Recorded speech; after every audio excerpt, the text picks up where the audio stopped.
it is all said and done, I believe the Eagles will come away with a better defensive coordinator than they had last year. Book it.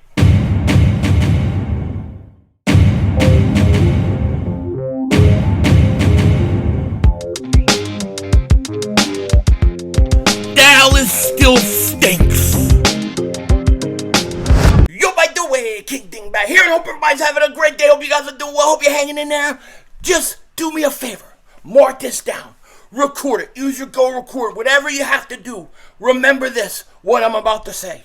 When the search for a defensive coordinator is over, the Philadelphia Eagles will have a guy who is an upgrade over Jonathan Gannon and what they had last year. Mark my words, I believe it's going to happen. And hey, it is what it is. And I don't know if you guys seen the Eagles' home and away opponents so far, but I love it. I think the Eagles are going to be set up to have a huge year and a great possibility of getting back to the Super Bowl. But before we get into all of this, I got to say, if you're new to the channel and you like the content, make sure you hit that like button. More importantly, make sure you subscribe to the most censored, most throttled Eagles content creator in all of the internet. This is facts, okay? This is in like the Guinness Book of World Records, okay? So if you like somebody who's going to tell you what they think, whether people like it or not, this is the place to be. And if you like Eagles all-season stuff, you like daily football videos, even in all-season, covering the draft, free agency, all that good stuff,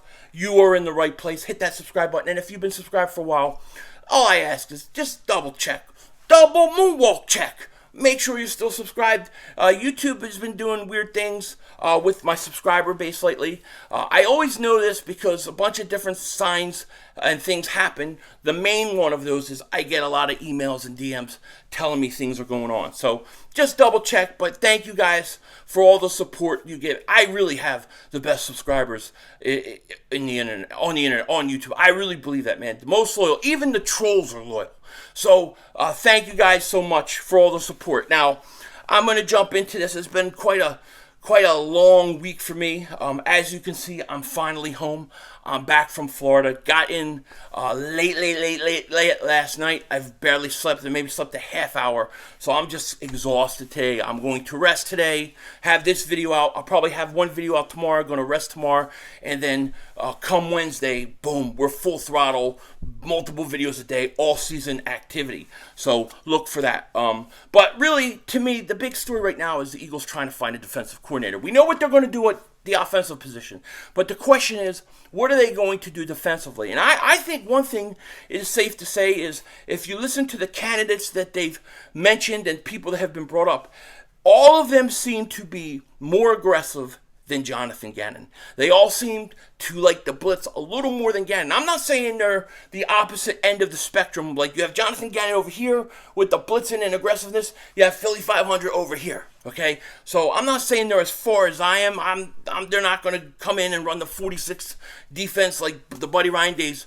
But I think they are looking for somebody a little more aggressive, okay? And one name that came up, and you guys probably saw this, is Jim Leonhard. You guys all remember Jim Leonhard when he was in the NFL. But here's what Jeremy Fowler said.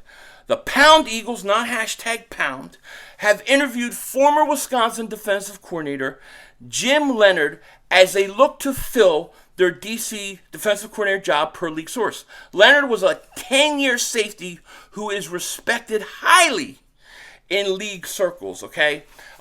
So they're looking at Leonhard, and of course he's a college coach, which, you know, always makes you wonder, can they make the transition from college to the pros? Him having NFL experience, I'm sure he can. I actually think this is a very sneaky, good possibility and good candidate to come up. Here's what SI.com said about him in when it talked about coaching trends, okay? So here was SI. They said, Leonhard is widely regarded as one of the top defensive coordinators in all of college football. While he utilizes a base 3-4 scheme, his defense deploys various fronts with 2-4-5 design regularly used against pass-heavy teams. We saw that with Jonathan Gannon, too. Leonhard is known for using, and this is the best part, Leonhard is known for using, and let me repeat this again because this is the important part, Leonard is known for using an array of stunts and blitz packages to aggressively attack offenses while leaving his defensive backs in man-to-man coverage. I repeat, not undervalue what is being said there. While he utilizes a base 3-4 scheme, his defense deploys various fronts with 2-4-5 design regularly used against pass-heavy teams. Leonard is known for using an array of stunts and blitz packages to aggressively attack offenses while leaving his defensive backs in man-to-man coverage. That is not to say he does not use zone coverage ever, but Leonard uses a lot of movement and misdirection to keep offenses guessing regardless of coverage. This is huge because one of the chief complaints with Jonathan Gannon was it was very vanilla-ish at times, very easily to pick up, and there were games where he didn't stunt at all, he didn't blitz at all, and a lot of us felt like he needed to really use more man-to-man coverage. So I thought that was really interesting. And on the Wisconsin website, and I got this from Bleeding Green Nation, this is what they said with Leonard and his 5 seasons as defensive coordinator of Wisconsin. In Leonard's 5 seasons as defensive coordinator, UW has ranked among the nation's top 5 in total defense, top 10 in scoring defense 4 times. During that time, the Badgers ranked 3rd in scoring defense, 17.3 per game, 1st in total yards, 284.8 yards per game, 1st in pass efficiency defense, 110.5, 3rd in rushing defense, 103.4 yards a game, and 1st in opponent's third down conversion, 30.5%. Wisconsin has forced 112 turnovers over that span, tied for the 4th most among Power 5 conferences. So it sounds like Leonard is possibly exactly what the Eagles are looking for. I like the idea of bringing him up. I have no problem bringing guys from college up if you think that that they're ready to go and they can handle it. I actually like this. This is going to be interesting.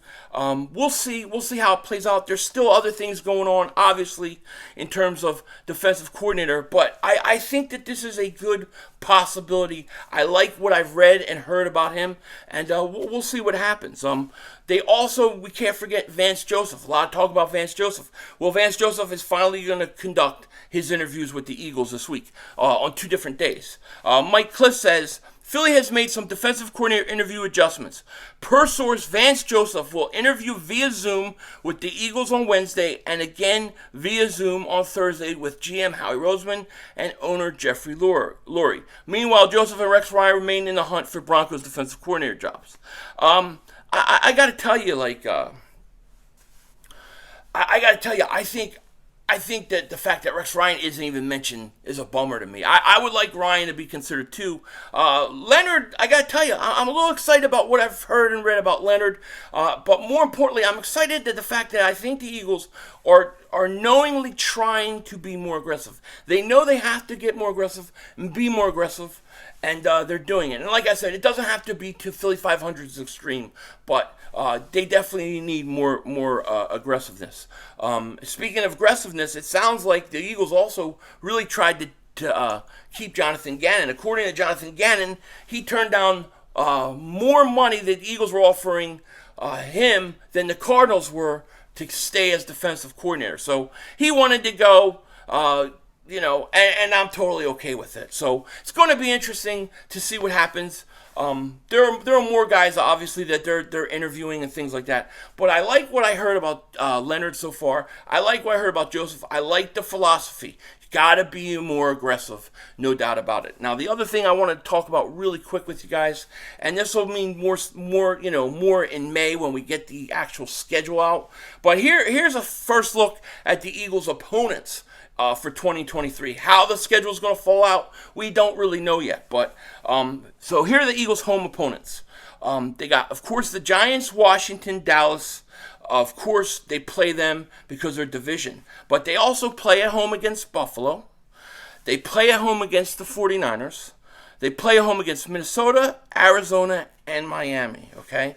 Now, their away opponents, of course, is Dallas, Washington, and the Giants because they are division. But here's who they're playing away. They got to play the Tampa Bay Buccaneers. They got to play the Kansas City Chiefs. They got to play the Jets, the Patriots, the Rams, and the Seahawks.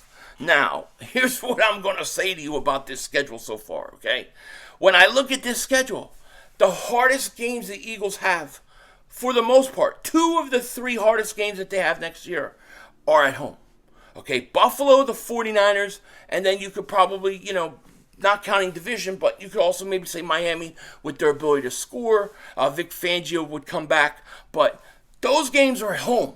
Those games are playing at home, and I think the Eagles should play the Niners Monday Night Football Week 1. That would be great, okay? And then when you look at their away games, the division, then you got the Buccaneers. That's very winnable. You got the Chiefs. That's a hard game. No question about it. Jets, winnable on the road. The Patriots, very winnable on the road. Rams, winnable on the road. And then the Seahawks, very winnable on the road if the Eagles can get over the fact that they've struggled in Seattle. But I don't think Seattle's all that good. Even with Geno Smith having a good year, I'm not sold. So when I look at this team right off the bat, I'm going to tell you, the Eagles do right things, bring some of the right guys back. I think you're looking at a team with no more than 3 losses. Maybe 4 losses at the most. 3-4 losses. I like it. I love the way this thing is working out. The Eagles got a schedule, especially on the road, that they can win pretty much every game. This is looking good for the Eagles. What are your guys' thoughts on the opponent? What are your guys' thoughts on the defensive coordinator search? Like I said, I didn't sleep at all getting back from Florida. I did not sleep at all. So I'm going to get a chance to sleep. Rest today. I'm going to do that. I'll probably have a video out tomorrow. Going to probably rest again because I'm just fried. And then Wednesday, we'll be right back at it. Multiple videos, full off season, and it should be a lot of fun. So let me know what you guys think in the comments section. With that said, take care. Talk to you later. Of course, don't be a dingbat. Remember, it's Howie Vision. We're all just living in it.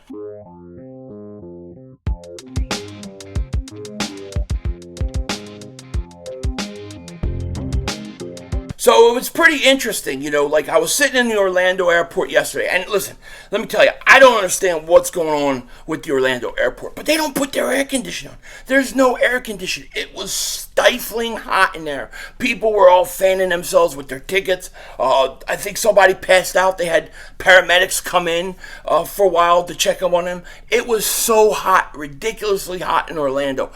Orlando, whoever controls the airport, turn on your air conditioning, okay? When the plane is cooler than the terminal is absolutely crazy, Also, I gotta say, and I want to apologize if I forgot the name, if I get the name wrong, because I was hot, I was sweaty, I was so tired. But I actually ran into somebody at the Orlando airport that knew who I was. They actually knew who I was. Only the second time that has ever happened. But I believe his name was Brian. Shout out to Brian. He was in Florida for work. I was walking by him. He said, "Hey, yo, Philly 500." Got to talk to him for a minute.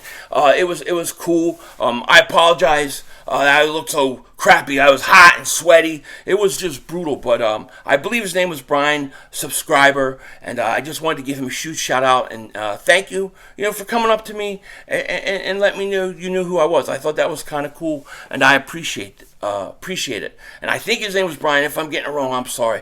Like I said, I'm totally fried. It has been a long trip. It was not a vacation. It was all work, no pleasure, and now I'm home. Going to rest and then make some babies. With that said, Denzel Washington out.